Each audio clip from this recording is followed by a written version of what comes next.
तो नमस्कार साथियों, कैसे आप लोग? उम्मीद करते हैं अच्छे होंगे। आज की इस स्पेशल वीडियो में हम सभी जानेंगे बहुत ही स्पेशल आसन के बारे में, जिसका नाम है सिद्धासन। नाम से ही स्पष्ट हो गया होगा कि सिद्धासन आप सभी को बहुत सारी सिद्धियों को देने वाला है। यदि आप प्रतिदिन इस आसन का 48 मिनट अभ्यास करेंगे तो आपको वो सिद्धियां प्राप्त होंगी जो बुढ़ापे तक आपके कमर को कभी भी लचकने नहीं देगी। कहने का आशय यह है कि आपके कमर को कभी भी झुकने नहीं देगी। आपका कमर हमेशा सीधा रहेगा, स्ट्रेट रहेगा और कमर की दर्द कभी नहीं होगी। और भी बहुत सारी सिद्धियां प्राप्त होंगी। तो कैसे किया जाता है, इसको करने की विधि क्या है, मेथड क्या है, इसके करने के क्या क्या बेनिफिट्स हैं, वो सब जानेंगे इसी वीडियो में। तो चलिए शुरू करते हैं। इन सभी बातों की जानकारी के लिए मैं आप सभी के सामने जिस पुस्तक का इस्तेमाल करता हूँ उसका नाम है संपूर्ण योग विद्या, जो कि राजीव जैन त्रिलोक जी द्वारा लिखित है। ये योग की एक ऐसी पुस्तक है जो हमारे भारत सरकार के जो रक्षा मंत्रालय होता है, डिफेंस मिनिस्ट्री होता है, उसके द्वारा एक्सेप्टेड है, ऑफिशियली एक्सेप्टेड पुस्तक है। तो चलिए शुरू करते हैं। देखिए मेरे दोस्त, नीचे जो रखा हुआ है ये पुस्तक देख रहे हैं नीचे, ये है श्रीमद् भागवत गीता। चूंकि नीचे इसलिए रखा गया है, हम जानते हैं कि भागवत गीता जो है सो सभी जितने जो उपलब्ध यहाँ पे ग्रंथ है उन सभी का आधार है, बेस है, जड़ है। तो जब जड़ मजबूत नहीं रहेगा तो फिर ऊपर का मंजिल उस पर कैसे मजबूत बनेगा। तो इसीलिए मैंने बेस को नीचे रखा है। योग ये सब जो भी चीजें हैं सब गीता से ही है, श्रीमद् भागवत गीता से ही। तो चलिए मैं शुरू करता हूँ। देखिए मैं इसको बिना पढ़े हुए भी ऐसे भी बतला सकता हूँ आपको, लेकिन हाँ आपको पढ़कर इसलिए बतला रहा हूँ ताकि आपको स्पष्ट हो जाए, कि विश्वास हो जाए कि जो भी बातें हमारे सामने शेयर की जा रही है वो 100% सत्य है, ट्रू है। करेंगे तो बेनिफिट्स मिलेंगे। तो चलिए सिद्धासन। सिद्धासन या इसी का दूसरा नाम विजयासन है। ठीक, तो देखिए आकृति पद्मासन से मिलती जुलती, सिद्धि प्राप्ति में सहायक, इसलिए सिद्धासन कहलाता है। इसकी आकृति वैसे ही होगी जैसे पद्मासन में होता है। पद्मासन के बारे में मैंने आपको बद्ध पद्मासन से पहले पद्मासन बताया था, उसको जाकर देख लेंगे तो मालूम चल जाएगा। लेकिन कोई दिक्कत नहीं है, ये सिद्धासन है, इसको समझिएगा। तो देखिए ध्यान, आप जब से मतलब सिद्धासन करेंगे तो आपका ध्यान कहाँ होना चाहिए? छत पे। बोलिए, स्कूल में? नहीं, आपका ध्यान आपके शरीर के समस्त चक्रों पे होना चाहिए। आप जानते हैं कि आपके शरीर में 7 चक्र होते हैं। मूलाधार चक्र जानते हैं, फिर स्वादिष्ठान चक्र जानते हैं, फिर मणिपुर चक्र जानते होंगे, फिर उसके बाद अनाहत चक्र जानते होंगे, विशुद्धि चक्र जानते होंगे, आज्ञा चक्र जानते होंगे, सहस्त्रार चक्र जानते होंगे। मूलाधार चक्र आपके जननांग के पास होता है, जहां से आप नए मतलब प्रजनन क्षमता लोग जहाँ पे होता है वहीं पे होता है मूलाधार चक्र, मतलब कि लिंग के पास या योनि के पास, जो भी बोलिए। तो मेरे दोस्त इतना समझने के बाद आगे विधि यानी इसको करने के तरीके क्या है, मेथड क्या है, लिखा हुआ है। सुखासन में बैठ जाए, बाएं पैर के तलवे को दाहिने जांघ से सटाकर ऐसे लगाए ताकि एड़ी आपके गुदा और अंडकोश के बीच के भाग को छूने लगे। अब दाहिने पैर की एड़ी को जननेंद्रिय और वस्ती की हड्डी के बीच दबाव डालते हुए रखे। दाहिने पैर की अंगुलियों को बाईं पिंडली और जांघ के बीच फंसाए। ध्यान रहे घुटने जमीन को स्पर्श करते रहें या छूते रहें। शरीर एकदम सीधा रखें, हाथों को घुटनों पर ज्ञान की मुद्रा की स्थिति में रखें। ठोड़ी को हृदय प्रदेश के ऊपर कंठकूप में स्थिर रखें। दृष्टि भवों के मध्य रखें एवं तनाव रहित होकर बैठे। पैरों की स्थिति बदल कर यही अभ्यास करें। दिशा उत्तर या पूर्व दिशा में समय यथासंभव श्वास क्रम प्राणायाम के अनुकूलता अनुसार। मंत्र गुरु द्वारा जो निर्दिष्ट मंत्र है वो करे या ओम नमः सिद्धेभ्य का जाप करे। जो भी बातें हैं मैं आपको बतलाता हूँ मेरे दोस्त कैसे किया जाता है। देखिए सर्वप्रथम आपको इस तरह से अपने पैर को फैला लेना है आगे की ओर। ध्यान समझिएगा, ये हमारा बायां पैर है, ये हमारा दायां पैर है। इस बाएं पैर को इस घुटने से ऐसे मोड़ेंगे और इस एड़ी को, ये जो एड़ी एंकल देख रहे हैं, इसको हमारा जो गुदा द्वार है, गुदा द्वार जहाँ से हम लोग मल त्यागते हैं, वहां पे इस तरह से ऐसे स्पर्श कराते हुए और इसको ये दाई जंघा है इस पे ऐसे टच करेंगे, बिल्कुल इसी तरह से। ठीक, ऐसे मतलब गुदा द्वार के पास। ठीक, और मेरे दोस्त इस पैर को, ये जो पैर दायां है, इसको घुटने से मोड़कर और देखिए इसमें ऐसे फंसाते हुए, पिंडली के अंदर फंसाते हुए, और इसको यहाँ पे ये जो हड्डी है तो यहाँ पे हड्डी के पास रखेंगे और ये नीचे वाला पैर को आप जान रहे हैं कि गुदा द्वार के पास। आप ऐसे सहज नहीं लगे तो इस तरह से बैठ जाइएगा और मेरे दोस्त बिल्कुल ये जो देखिए ये इसमें फंसाना है, पिंडली में उंगली को फंसाना है और यहाँ पे इसको ये जो हड्डी है यहाँ पे ले जाना है और फिर ये वाला घुटना स्पर्श जमीन को करना चाहिए, ये भी वाला घुटना स्पर्श जमीन को करना चाहिए। फिर उसके बाद आपको ऐसे दोनों हाथ देखिए अंगूठे को तर्जनी पे रखना है और ज्ञान की मुद्रा में ऐसे आ जाना है। फिर उसके बाद क्या करना है, इस ठुड्डी को कंठकूप में ऐसे लगाना है और अपने दृष्टि को, नजर को इस भौं के बीच यानी दोनों भौं के बीच जो भ्रू मध्य स्थान होता है जहाँ पे तिलक लगाया जाता है वहाँ पे हम अपने दृष्टि को, आँख को ऐसे शांभवी मुद्रा में देखेंगे। शांभवी मुद्रा भी मैंने बताया, जाकर देख लीजिएगा।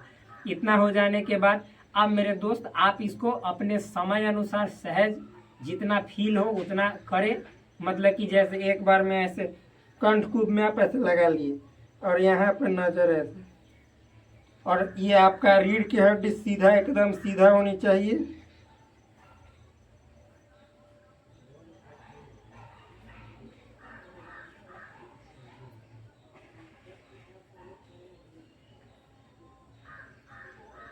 जितना देर आपको सहज लगे उतना देर करें। जो श्वास है वह सामान्य रखे, सामान्य श्वास बनाए रखे। अब देखिए आप किस दिशा में इसको करें, तो उत्तर की दिशा में या पूर्व की दिशा में, दोनों दिशा में कर सकते हैं। और बाद बाकी जो शेष दो दिशाएं हैं दक्षिण पश्चिम, उस दिशा में करेंगे तो उतना बेनिफिट नहीं होगा।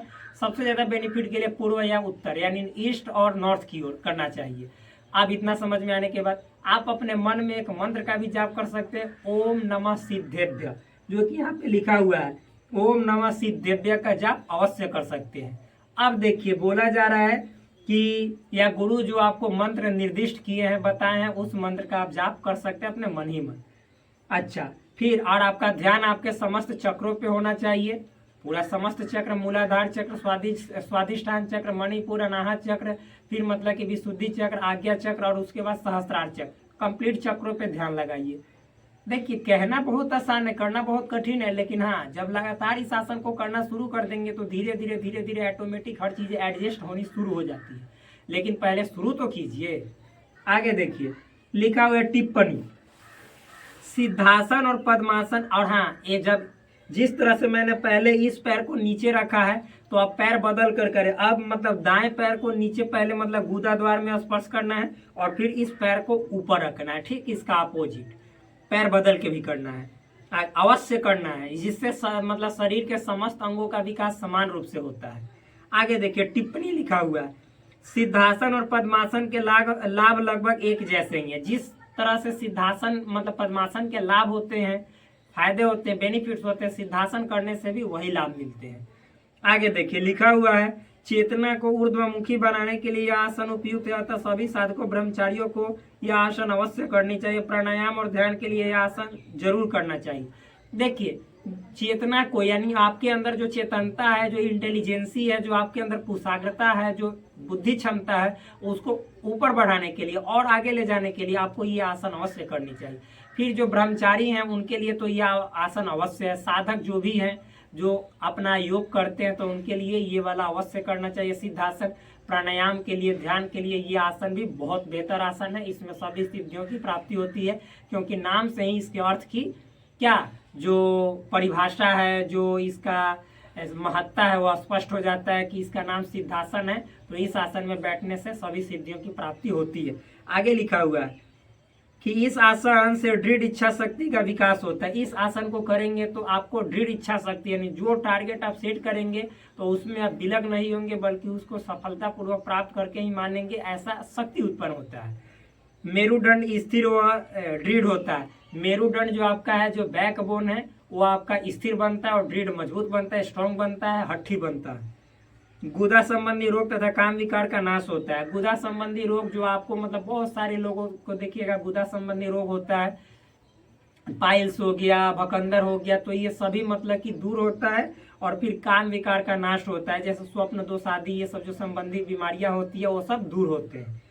आगे देखिए लिखा हुआ है, इस आसन को 48 मिनट तक प्रतिदिन करने से सिद्धियां प्राप्त होती है।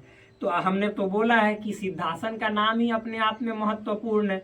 तो 48 मिनट तक प्रतिदिन इस आसन में बैठे रहेंगे और इसके अनुसार करेंगे तो हर प्रकार की सिद्धियां प्राप्त होती हैं। आगे लिखा है बुढ़ापे में भी कमर नहीं झुकती है, और आप ओल्ड एज में भी आपका जो कमर है, जो वेस्ट है, वह इस तरह से झुकेगा नहीं, बल्कि हमेशा इस तरह से स्ट्रेट रहेगा। आगे देखिए लिखा है इस आसन में बैठकर त्राटक करने से सम्मोहन शक्ति बढ़ती है, उदर प्रदेश को भरपूर लाभ मिलता है। इस आसन में बैठकर जब आप त्राटक करते हैं, त्राटक मतलब दीपक की लौ को एक नज़र से देखना, तो जब आप करते हैं और इस आसन में बैठ के करते हैं तो आपको हर एक प्रकार की सिद्धियां और सम्मोहन शक्ति, यानी आपको देखेंगे लोग दूसरे, तो आपको मतलब कि आपके चेहरे पे ऐसा तेज आएगा, नूर आएगा, जो अट्रैक्ट हो जाएंगे। सम्मोहन शक्ति बढ़ती है, मोहित करने की शक्ति। फिर आपके उदर प्रदेश को, चाहे पाचन से रिलेटेड, डाइजेशन से रिलेटेड जो भी प्रॉब्लम्स है, उन सभी प्रॉब्लम्स में ये बहुत ही ज़्यादा बेनिफिशियल है, बहुत ही ज़्यादा फायदेमंद है, लाभदायक है। आप इसे करेंगे तो अवश्य लाभ मिलेगा। करने की विधि मैंने आपको ऑलरेडी शेयर कर दी है मेरे दोस्त। आगे लिखा हुआ है सावधानी में प्रिकॉशंस क्या क्या है। तो जो साइटिका वाले हैं, जिनको तीव्र कमर दर्द है, कमर दर्द में या हड्डी की मतलब रीढ़ की हड्डी में कोई प्रॉब्लम है, तो घुटनों में कोई प्रॉब्लम है, तो मतलब वो क्रमशः धैर्य पूर्वक करे, यानी साहस के साथ करे, शांति पूर्वक करे, हिम्मत के साथ करे। ये नहीं घबराना नहीं है, जल्दबाजी में उल्टा पुल्टा नहीं करना है। तो इस तरह से आपने देखा कि सिद्धासन आपके जीवन के लिए कितना चमत्कारिक है।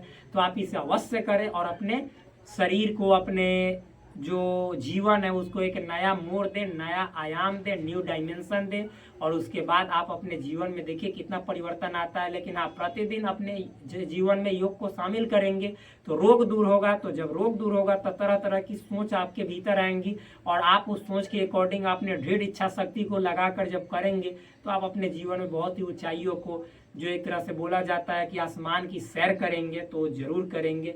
तब तक के लिए धन्यवाद। मिलते हैं नेक्स्ट वीडियो में। नमस्कार।